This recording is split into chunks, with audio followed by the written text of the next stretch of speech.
শরীর টেপানোর কথা বলে দ্বিতীয় শ্রেণীর ছাত্রকে বলাৎকারের অভিযোগ উঠেছে এক মাদ্রাসা শিক্ষকের বিরুদ্ধে। বিষয়টি জানাজানি হলে শুক্রবার ইফতারের পর অভিযুক্ত শিক্ষক ইয়াসিন মিয়াকে আটক করে স্থানীয়রা। পরে গণধোলাই দিয়ে পুলিশের হাতে তুলে দেয় উত্তেজিত জনতা। এই ঘটনায় নারী ও শিশু আইনে মামলা হয়েছে বলে জানিয়েছে দক্ষিণখান থানা পুলিশ।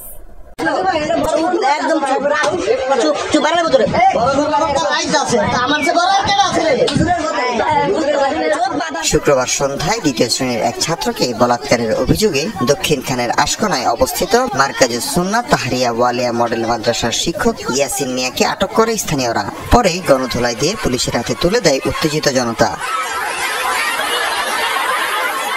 শিশুটির পরিবারের অভিযোগ, বৃহস্পতিবার মাদ্রাসায় বিরতির সময় দ্বিতীয় শ্রেণীর ওই ছাত্রকে কৌশলে নিজের রুমে নিয়ে যায় শিক্ষক ইয়াসিন মিয়া। এ সময় মাথা ও শরীর টেপানোর এক পর্যায়ে তাকে বলাৎকার করেন তিনি। বিষয়টি কাউকে না জানাতে শিশুটিকে ভয়ভীতি দেখান শিক্ষক ইয়াসিন মিয়া।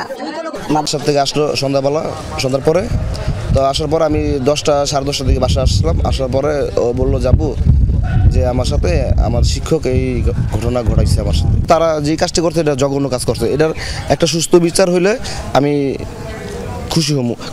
শুক্রবার বিরুদ্ধে 3 মাস আগে একটা ধর্ষণের একটা অভিযোগ করা হয়েছিল। বিচার দেওয়ার পরে প্রিন্সিপাল সেটাকে ধামাচাপা দেয়, এমনকি কোনো করে না, মানে ব্যবস্থা না নেয়। ব্যবস্থা না নেওয়ার কারণেই আজকে 3 মাস পরে এই যে আমাদের আজকে যে গতকালকে এই কাহিনীটা হলো। তথ্য পেয়েছি যেটা হচ্ছে যে টাকা দিয়ে এটা ধামাচাপা, 30,000 টাকা দিয়ে এটা ধামাচাপা দেওয়ার চেষ্টা করা হয়েছে। আমরা এটার বিচার আমরা চাই যে এই ছেলে শিশুর সাথে যেহেতু একজন মাদ্রাসা শিক্ষক এই কাজটা করতে পারছে।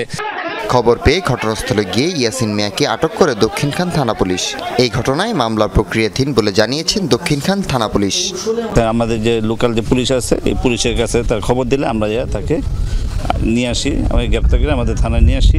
ভিকটিমের বাবা অভিযোগ দিয়েছেন, বাদী হয়ে আমরা নিয়মিত মামলা রুজুর প্রক্রিয়াধীন আছে। অভিযুক্ত ইয়াসিন মিয়ার বিরুদ্ধে এর আগেও এ ধরনের একাধিক অভিযোগ ছিল বলেও জানায় স্থানীয়রা।